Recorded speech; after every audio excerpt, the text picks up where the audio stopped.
Follow मिट भी जाए, बहुत टाइम सत्संग सुने भी या साथ में काम काज करे भी, पर जब तक उसे समझ में नहीं आता तब तक ऐसे आना जाना हो जाता है। पर मन मिला के कोई दूर भी बैठता है तो मन से जो मिलता है वही सच्चा साथ हो जाता है। जैसे कोई साजन वसे हृदय में अजो, द्वारे पे दुर्जन वसे लाख कोस से तो। हाँ, भजन बोलो। कोई बैठा होवे, दुर्जन है मतलब मन नहीं मिलाता है, प्यार नहीं करता है, तो वो बहुत दूर है, दिखने में आता है नजदीक पर दूर दूर दूर है।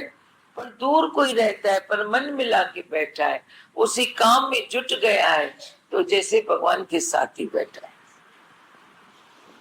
हाँ, उदा होता कुछ है सबके अंदर से ऐसे पावर है, बहुत सारे की। मतलब कैसे मन एक है, आत्मा एक है, एक ही तरह के ख्याल नहीं, गिरते हैं फिर संभलते हैं, गिरते हैं फिर संभलते हैं। जो आनंद मिलता है निश्चय, कभी यह आवाज निकलती है जब इस निश्चय में रहेंगे, गुरु के साथ रहेंगे, क्योंकि मालूम है गुरु के साथ है तो निश्चय तो है ही है। एक बात कहते हैं, प्रभु रूठे गुरु ठौर है, कबीर बोलता है, गुरु रूठे नहीं ठौर। अब ये निश्चय में रहना है तो ठौर गुरु ही है, क्योंकि गुरु के पास निश्चय की बात है, प्रभु की बात है।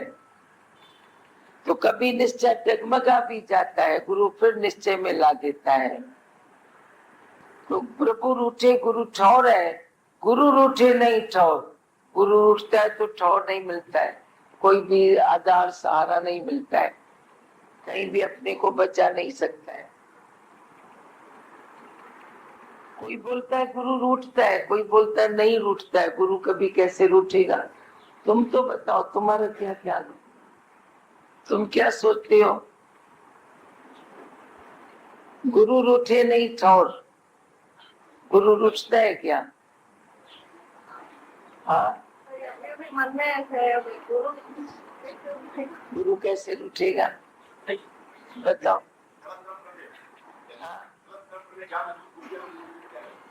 गलत गलत काम करते हैं तो गुरु रूठता है।